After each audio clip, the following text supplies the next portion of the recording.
Hey everybody, welcome back. These are some TikTok entitled people that need to be knocked down a peg. I have to burp. What else is new, Charlotte? Why you shouldn't be friends with cheap people. Okay. If there's one thing in the world I cannot stand, it is a cheap. And I saw this thing recently that's like, cheap people will be cheap not just with their money, but with their time, attention, this and that. And I think that is so true. Story time about this girl that I'm looking no longer friends with because of how cheap and annoying she was. Okay, for context, leading up to the incident that pushed me over the edge, it was her birthday.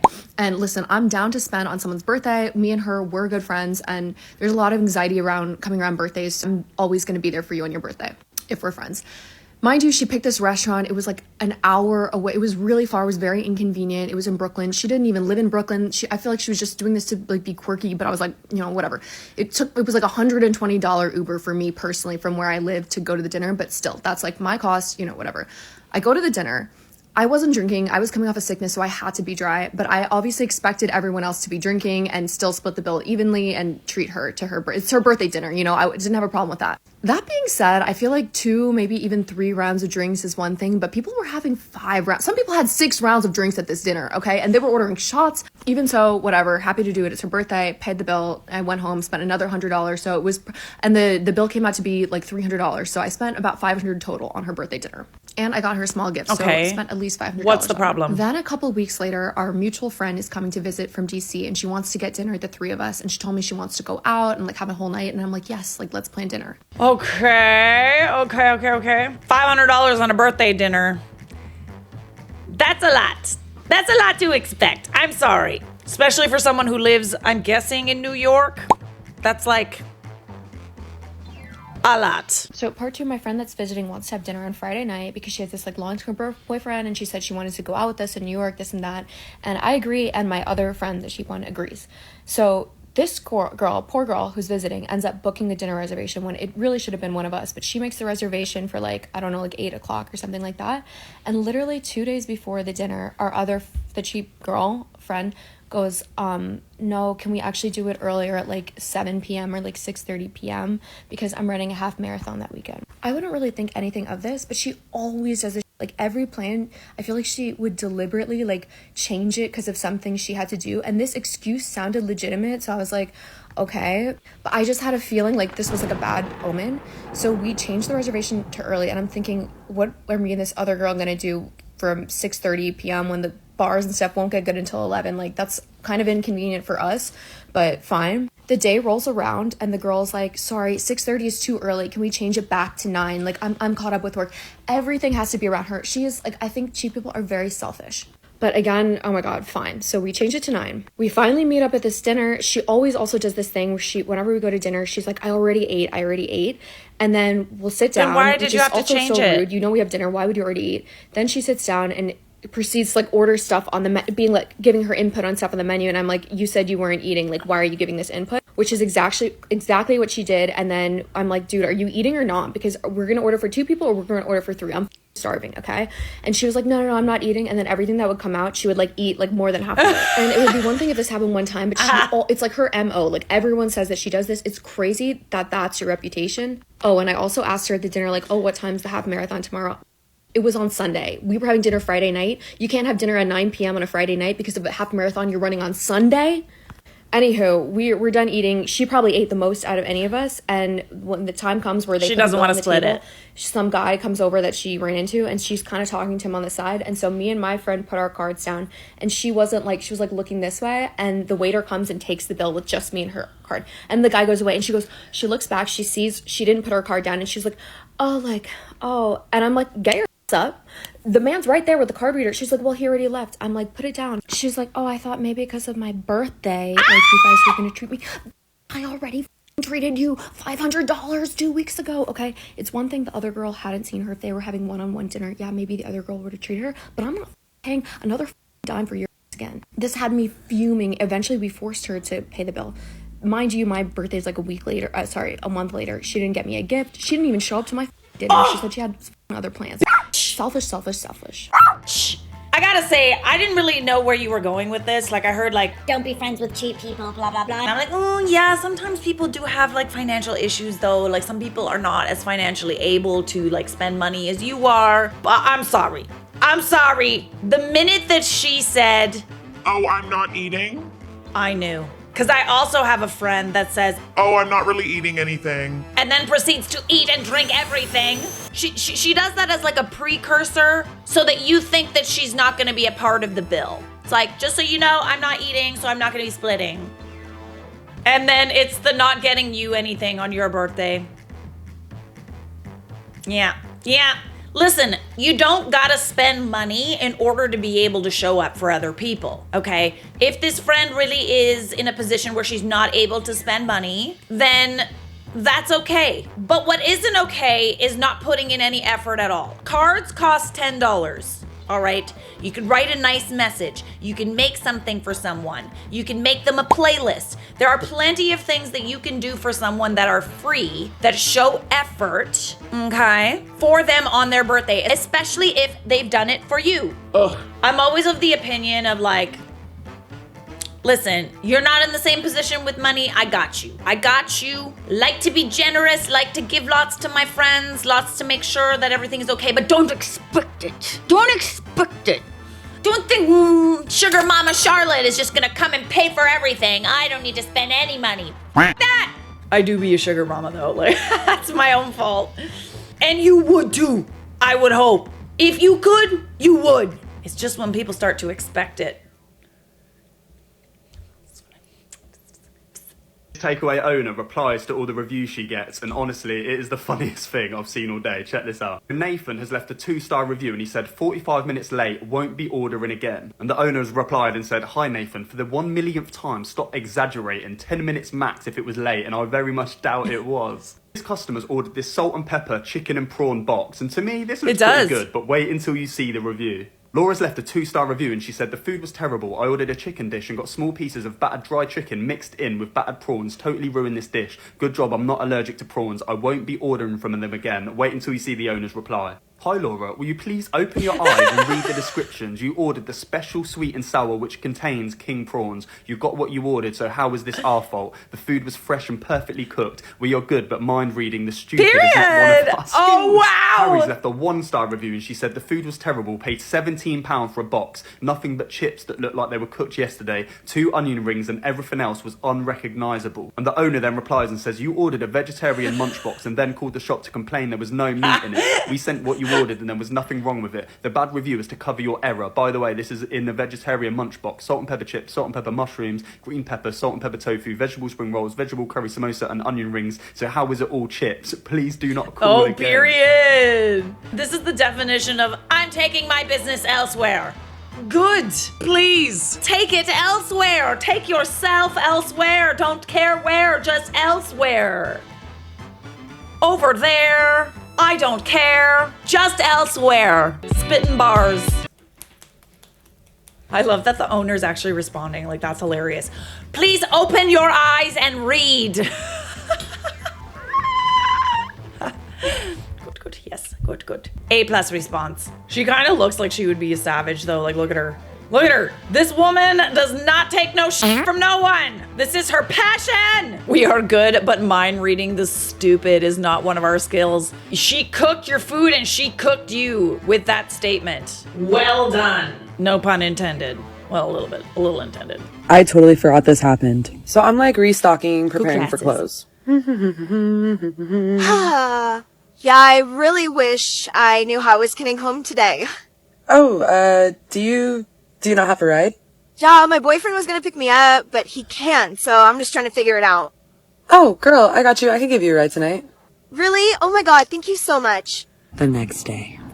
Okay, guys, have a good night. Bye, Jordan. Drive safe. Bye! Well, this sucks. Just have a good night, guys.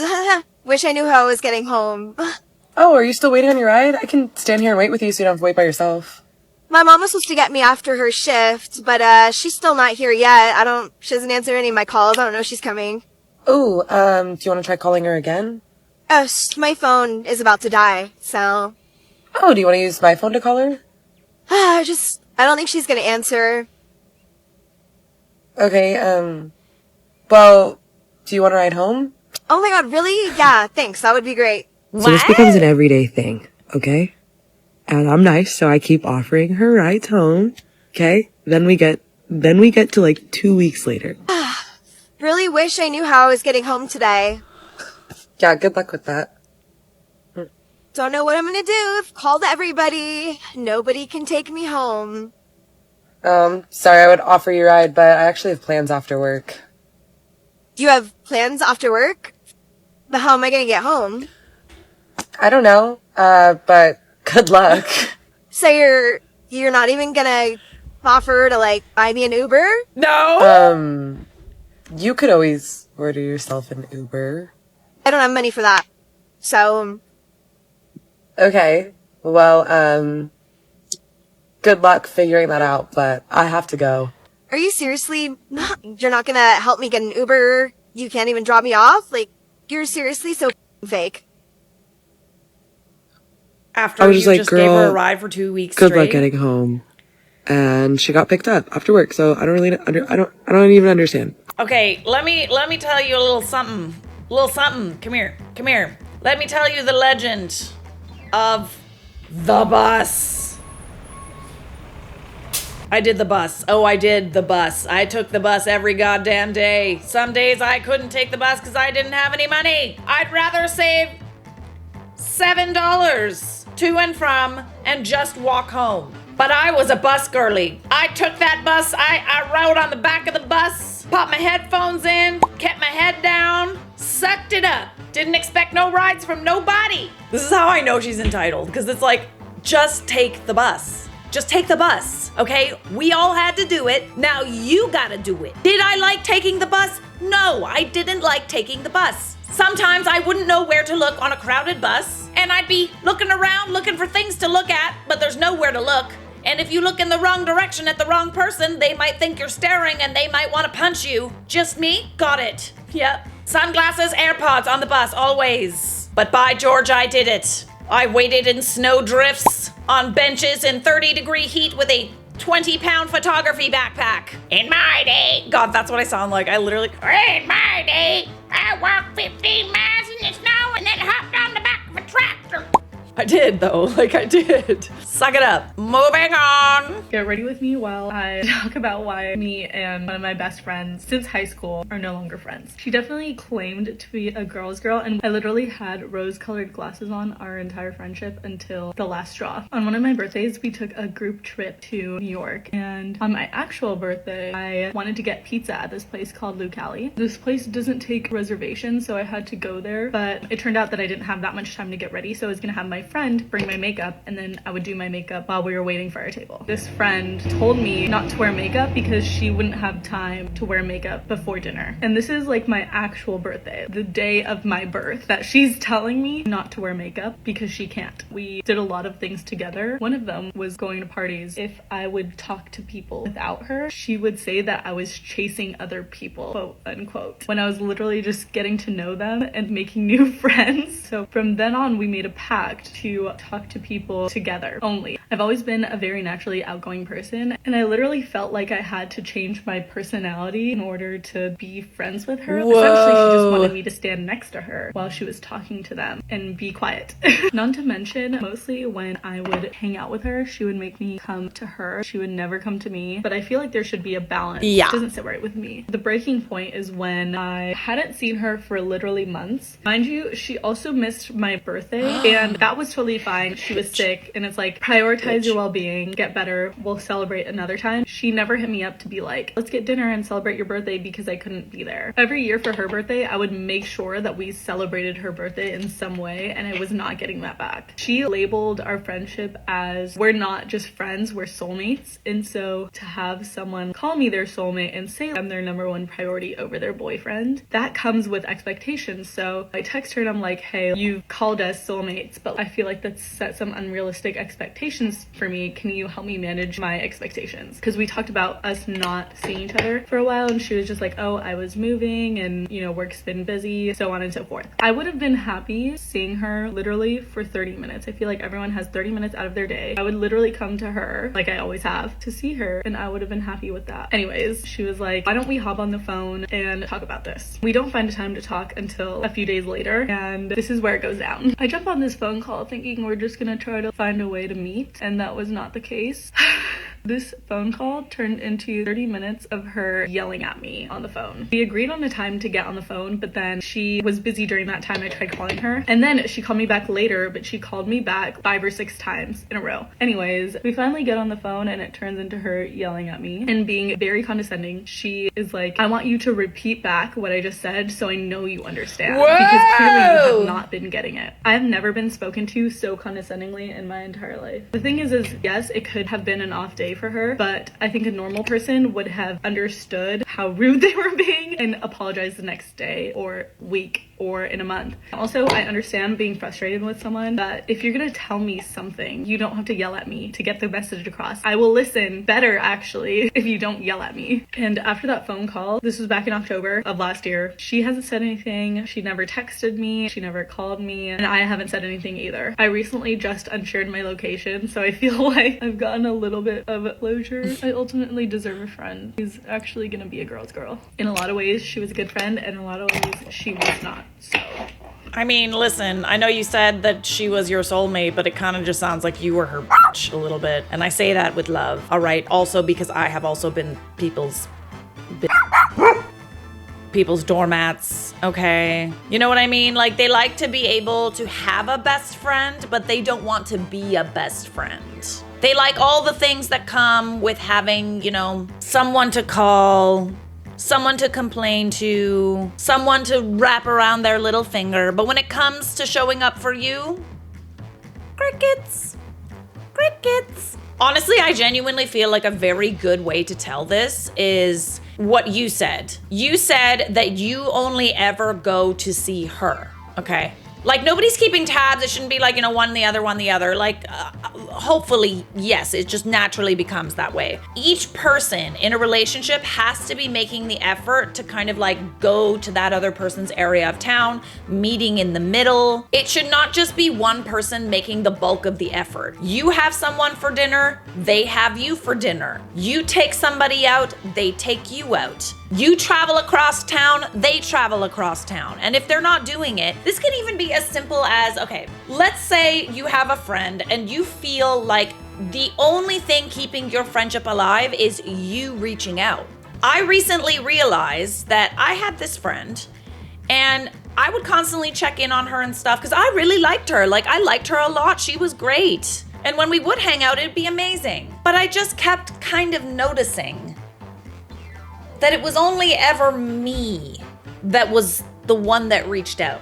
And, you know, it wasn't totally one-sided. You know, she would send me flowers on my birthday. She would, you know, show up on certain occasions where it mattered. Okay, it wasn't totally one-sided. But I did notice that as soon as I stopped reaching out to her, buddy, we haven't talked in like a year, like 9 months. Test it, all right? You got a friend like that, you feel like you're the only one putting in the effort, try not reaching out. And try noticing if they do reach out, if it's only ever when they need something. Some food for thought from a recovering people pleaser. Also, I appreciate all the love on the recovering people pleaser crew necks. Because you guys love them so much, I'm definitely gonna be working on some newer stuff that's like a line of recovering people pleaser stuff, so it's not just a crew neck. But hey, these things take time. That merch launch took months because I wanted to make sure that everything was perfect. So I'm gonna be working on it. I hear you. We are 100% gonna come out with some new stuff for you. Stay tuned. One of my least favorite types of customers came into the bar tonight, and that type of customer is someone who knows the owner. This lady comes in pretty frequently. She claims that she's like the owner's best friend, but the owner literally can't stand her. Now, if you work in the industry, you know what I'm talking about. If you don't, these type of people just feel like super freaking entitled because they know the owner. The only reason why they know the owner is because they've complained before and they've spoken to the owner, the manager, so to speak. Believe me, if you are one of those people, the whole restaurant staff know exactly who you are. They get your reservation and they're like, oh, Tasmanian Devil number 67 is showing up tonight, table 43. Everybody knows the whole kitchen is prepared. All the front of house staff, they know when you're there, all right? I know the owner too. I go up to greet her, I put down a menu, and she goes, there's 2 of us. And I was like, I have the other menu right here, and like put it on the table. She wanted a water, no ice, and she ordered a water for her friend. I said, okay, I'll be right back. She goes, well, hold on a second. Are you going to explain the specials to me? And I'm like, You come in here all the time. It's Tuesday. You know the specials. They're on the whiteboard, but sure, I would love to. So I slap my fake smile on and go, sure. So it's steak, chicken, pork, or fish, $3.50 each. There's 3 tacos. She's like, well, what does it come with? I'm like, nothing. It's just the taco. She's like, that's not what I meant. Like, what comes on the taco? And I'm like, oh, well, that's not what you asked, but there's 3 tacos. So it comes with like onions, cilantro, yada, yada. And she's just staring at me. And I'm like, okay, I'm going to go get your waters. I'll be right back. So I dropped the waters off there ready to order. This lady is telling me that she's torn between 2 things. So I'm like, okay, like, can I help at all? And she's like, well, I know the entire menu. Like, I know what they taste like. I just can't decide what I want. And I'm like, okay. She's like, I can't decide between the chicken sandwich, the fried chicken sandwich, or whatever else. And I'm like, oh, the chicken sandwich is one of my favorites. She goes, yeah, but last time it wasn't even cooked all the way through. So, and just looked at me. And I'm like, well, sorry that happened last time. This time we can fix it if you want. And she's like, well, what are you going to do to fix it? And I'm like, well, I can have them like cut into it for you. I can have them cut them in half to make sure that it's done. She said, what are you going to do to fix it? She meant, what are you going to do to comp my meal? That's what she meant by what are you going to do to fix it? Not what are you going to do to ensure that it's cooked. No, she wants a free meal. So she finally settles on the chicken sandwich because I'm going to have them cut it open, like cut it in half to make sure it's cooked all the way So predictable. through. She said she wanted it extra crispy. Then she starts asking me a bunch of questions. Is there cheese on it? I'm like, no, I can add it for you. She goes, okay, yeah, I want to add cheese. What kind of cheeses do you have? I list them off, and of course she picks the first one that I listed off. Whatever. Keeps asking me, is this on it? Is this on it? I'm like, bitch, I thought you knew the menu. I thought you knew the menu. If you knew the menu, you wouldn't be asking me so many freaking questions. But I answered all of them, got her everything she needed, literally took up half of my notepad, writing down, like half a piece of paper, writing down all of the modifications she wanted. She wanted a side of ranch, all this stuff. I'm like, okay, cool. Knowing how she is, I made sure her order was perfect. I made sure everything was raining. I even went back and talked to the cooks to make sure they knew what we were dealing with here. Let me guess. Let me guess. Dude, people are so predictable. She ordered skinny fries, extra crispy, with her sandwich. One of my other coworkers brought out the food, and somehow an extra side of veggies got rang in on the lady who ordered the chicken fried steak. So she puts the veggies down. The lady said she would keep them and it was fine. I'm walking by, and the other lady, my favorite lady, stands up out of her chair and is waving at me like this. And I'm like, oh, hell no. And I go over, she's like, what is this? Why is there extra veggies? What did you do? You got free food. And I'm like, oh, I can fix it for you. Like, I'm sorry, I don't know where they came from. And the lady who receives them is like, no, it's totally fine. Like, don't worry about it. I just don't want to be charged. And I'm like, yeah, I got you. Like, just keep the veggies. We're good. No harm, no foul. Ask if they need anything else. She says no. Both say no. I go back into the kitchen to do my thing. As I'm walking out of the kitchen, again, she's standing up, waving like this at me. And I'm like, you better sit down. So again, I walk out of the kitchen. She's waving at me like this, literally standing up out of her chair. Dramatic. And I'm like, wow, like, what can I get for you? She's like, did you not hear me when I ordered the chili cheese fries as my side? And I'm like, no. I literally pull out my book and I'm like, yeah, you ordered skinny fries extra crispy. She goes, no, I didn't. I ordered chili cheese fries. Where are my fries? And I was like, how do you think the owner would feel, your best friend? How do you think she'd feel if you're talking to me this way? Sit the down. So I'm looking at her and I'm like, I won't have them make some for you. She goes, you know what? Since you can't do anything right, just bring out a side of green chili and some cheese and I'll do it myself. As I'm walking away, I can hear her telling her friend, if you want something right, do it yourself. And I'm like, you didn't order the fries. I bring out the side of green chili. I bring out the side of cheese. We're good to go. They're big chilling, okay? They're chilling. They're good. I refill their waters. She doesn't even say thank you. Doesn't even acknowledge me when I'm filling the waters up. And I'm like, whatever. Chicken sandwich lady's done eating. So I grab her plates and she just starts stacking on top of me. So I'm like, I have the plate. It's still on the table and I'm pulling it towards me. She goes, wait. She stacks like chips and salsa on top. My God. She stacks other things on top. She's like doing napkins. And I'm like, girl, chill out. She's asking the other lady, are you done yet? And she's like, no. She's like, what about this? No. I'm like, I'll be right back. I don't know why you're acting like I'm never going to come bust any more plates, but it's totally fine. We got it. I took the plates back. We're good to go. The lady that was nice paid her tab. The other lady did not pay her tab yet. I went behind the bar and was talking to a guest, and I hear one of my regulars saying, Christina, Christina, Christina. I turn around, I'm like, what? And this lady's standing at the bar, and asked one of my regulars to get my attention because she didn't know my name. And she was like, I need to borrow a pen. And I was like, why does she need to borrow a pen? Because she didn't even sign her, like she didn't pay yet. But I give her a pen. I'm like, sorry about that. And she just goes, whatever. And goes and sits down. I'm like, girl, you're testing my patience. Testing it really hard. She sits down. I swear to God, maybe 10 minutes goes by and I keep checking to see if she's ready, and she's not. She's literally balancing her checkbook in the middle of the restaurant. She has like receipts laid out all over the table. She's going through and balancing her checkbook with the pen that I borrowed her. And I'm like, you know what? Whatever. She's chilling. We're good. Whatever works. Maybe in total, maybe 15, 20 minutes goes by. As I'm walking out of the kitchen again with things in my hands, she stands up and is waving like this again, flinging her card at me like this. And I'm like, you were not in a hurry for the last 20 minutes. So why are you in such a hurry now all of a sudden? I got other to do.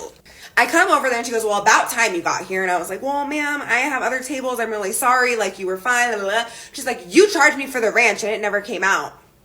Y'all, when I tell you that I triple checked everything was okay with this, I made sure she had every single thing possible. I made sure she had her ranch. I made sure she had everything she needed. That ranch was out there and she would not let it go that she did not get the ranch and that she wasn't going to pay for it. It all started to click to me why she like wanted me to take all of the dishes and trash at once so I couldn't prove that she had the freaking ranch. So to avoid the worst headache of my life, I just grabbed the receipt from her and crumpled it up in my hand and I said, I'll be right back. I'm going to take it off. Went and took the ranch off, dropped the check, went to go do something else. As I'm walking back from the other table I was at with stuff in my hands, again, she's standing up, flailing her arms like she's on fire. Again, you weren't in a rush until right now. Not everything is on your time, bitch. Period. I go over. She doesn't even say anything to me. She just goes, and I'm like, let me take that for you. The sooner I cash you out, the sooner you can leave. So I cash her out. I drop the check off and she goes, thank you so much. I swear to you, she said it just like that. And I literally didn't even have words because the way she said it was so condescending. And I'm like, no, thank you. Like, have a great night. Have a great night. Should have said have the night you deserve, but I said have a great night. So she left a $1 tip on like a $28 tab, which, you know, being the owner's best friend doesn't give you privileges that you don't have to tip, especially when you're But just a quick PSA to all of y'all. The quickest way to get on your server's damn nerves is to say, I know the owner. I know the manager. I know. So do we. I have to admit, I'm surprised she paid you at all. I have a feeling that she was trying to get you to cover things. Like, there's no other reason why she would make your life so difficult. I just don't really see the point. Like, why constantly do that and be like micromanaging the way that someone's work? Like, why? If not to try and get something for free. But she did skimp you on the tip. So she balanced her checkbook and realized she didn't have enough money. Literally. No, that's why I'm saying, like, she was balancing her checkbook and checking all of these receipts. And she was just like, oh, I can't pay for this. Let's make this really difficult. Like, I swear to God, listen, if you're out to a restaurant, you deserve to have a great experience. But if you're gonna be this picky, just make it at home. Just make it at home. Because nobody's gonna be able to be up to your standards, all right? Stop going around making people's lives difficult. But yeah, what I said before, if you're one of these types of customers or you know someone that's like this, believe me, they all have a 2-hour heads up whenever you make a reservation. They're on the ball. They know you're coming. They're all out you in expo, passing plates back and forth and plotting your demise. Subscribe!